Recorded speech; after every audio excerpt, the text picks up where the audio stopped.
Hello दोस्तों, आज हम विक्रम और बेताल की कहानी का भाग 1 शुरू करते हैं। विक्रम ने बेताल को पेड़ से उतारकर अपने कंधे पर रखा और जंगल की ओर चल दिए। जैसे ही वे कुछ कदम आगे बढ़े, बेताल ने अपनी पहली कहानी शुरू कर दी। हे राजन, बेताल ने कहा, अगर तुमने इस कहानी का सही उत्तर नहीं दिया तो मैं तुम्हें छोड़ दूंगा और वापस पेड़ पर लौट जाऊंगा। सुनो, कहानी कुछ यूं है। प्राचीन समय की बात है। एक राज्य में एक सुंदर राजकुमारी थी जिसका नाम चंद्रलेखा था। उसकी सुंदरता और बुद्धिमानी की ख्याति चारों ओर फैली हुई थी। चंद्रलेखा का विवाह करने के लिए 3 राजकुमार उसके राज्य में आए। सभी तीनों राजकुमार सुंदर, वीर और ज्ञानी थे, लेकिन राजकुमारी को यह तय करना मुश्किल था कि वह किससे विवाह करे।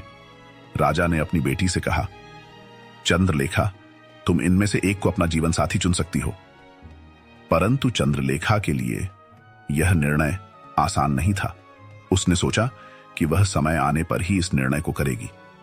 एक दिन एक भयानक घटना घटी। राजकुमारी की मौत हो गई और राज्य में शोक की लहर दौड़ गई।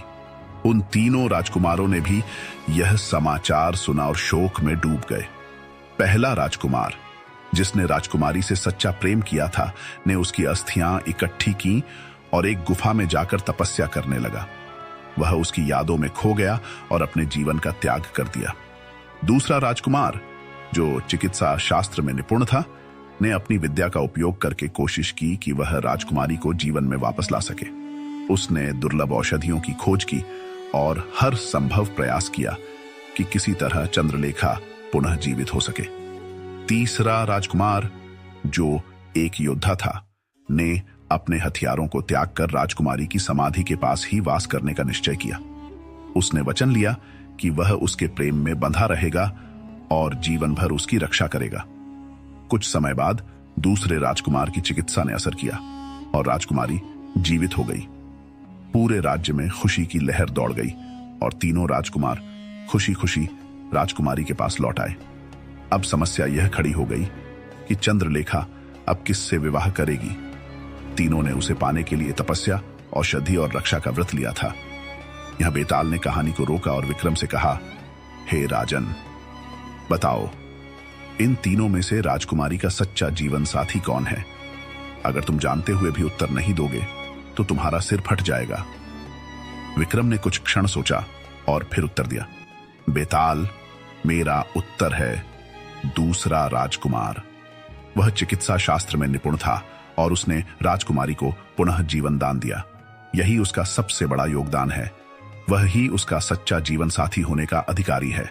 पहले राजकुमार ने केवल अपनी भावनाओं में बंधकर तपस्या की, जबकि तीसरा योद्धा भी उसकी रक्षा में लीन रहा। लेकिन दूसरा राजकुमार वास्तव में राजकुमारी के जीवन का उद्धारकर्ता बना, इसीलिए वह उसका सही जीवन साथी है। बेताल ने हंसते हुए कहा, राजन, तुमने सही उत्तर दिया है, परंतु तुम्हारे उत्तर के कारण मैं एक बार फिर उड़कर पेड़ पर लौट जाऊंगा।